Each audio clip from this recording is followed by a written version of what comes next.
الله الرحمن الرحيم. الحمد لله رب العالمين، والصلاة والسلام على أشرف الأنبياء والمرسلين نبينا محمد وعلى آله وصحبه أجمعين، أما بعد.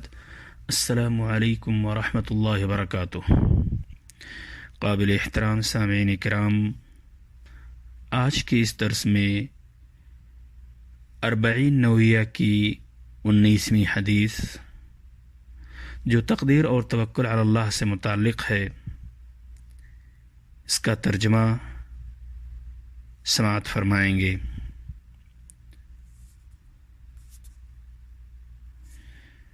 عن ابی عباس عبد الله ابن عباس رضی اللہ عنہما قال كنت خلف النبي صلى الله عليه وسلم يوما فقال يا غلام إني أعلمك كلمات احفظ الله يحفظك احفظ الله تجده تجاهك إذا سألت فاسأل الله وإذا استعنت فاستعن بالله واعلم أن الأمة لو اجتمعت على أن ينفعوك بشيء لم ينفعوك إلا بشيء قد كتبه الله عليك وإن اجتمعوا على أن يضروك بشيء لم يضروك إلا بشيء قد كتبه الله عليك رفعت الأقلام وجفت الصحف.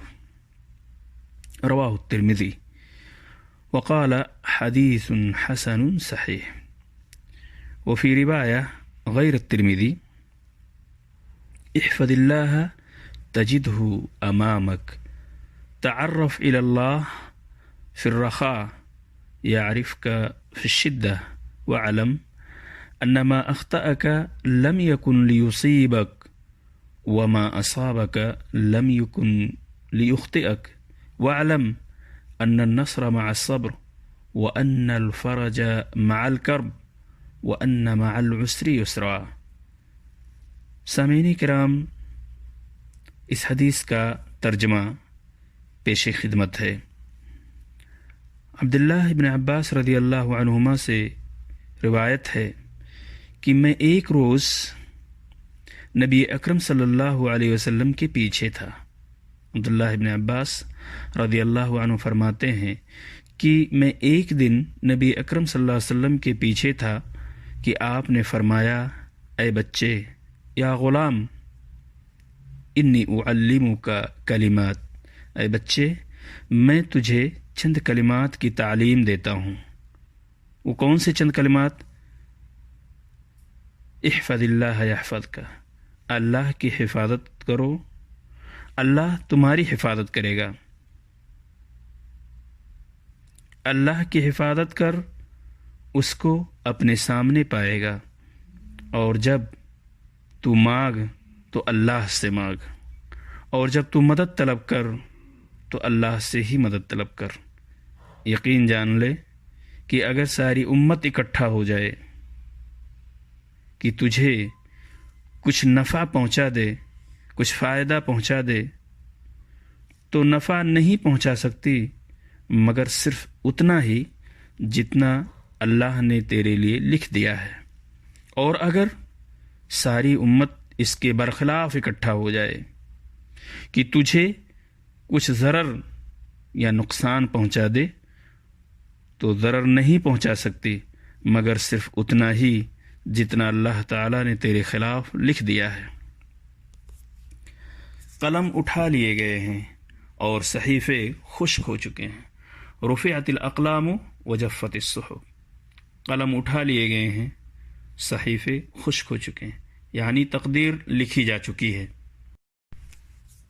اسے امام ترمذی نے روایت کیا ہے، اور امام ترمذی نے اس حدیث کو حسن صحیح کہا ہے.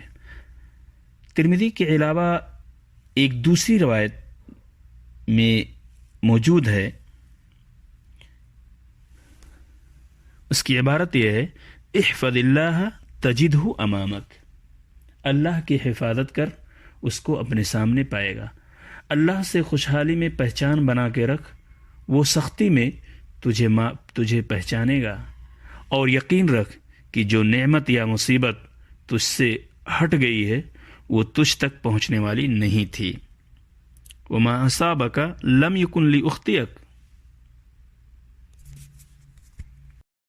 اور جو تجھ کو پہنچ گئی وہ تجھ سے ہٹ نہ سکتی تھی۔ یقین رکھ کہ غلبہ صبر کے ساتھ ہے۔ وَاعْلَمْ أَنَّ النَّصْرَ مَعَ الصَّبْرِ، یقین رکھو کہ غلبہ صبر کے ساتھ ہے اور کشادگی تکلیف کے ساتھ۔ وَأَنَّ الْفَرَجَ مَعَ الْكَرْبِ، اور کشادگی وسعت تکلیف کے ساتھ ہے اور دشواری کے ساتھ آسانی ہے۔ وَأَنَّ مَعَ الْعُسْرِ يُسْرًا، دشواری کے ساتھ آسانی ہے۔ سامعین کرام، آنے والے درس میں انشاءاللہ اس حدیث سے مستنبط چند فوائد و احکام کا تذکرہ پیش کیا جائے گا۔ السلام علیکم ورحمۃ اللہ وبرکاتہ۔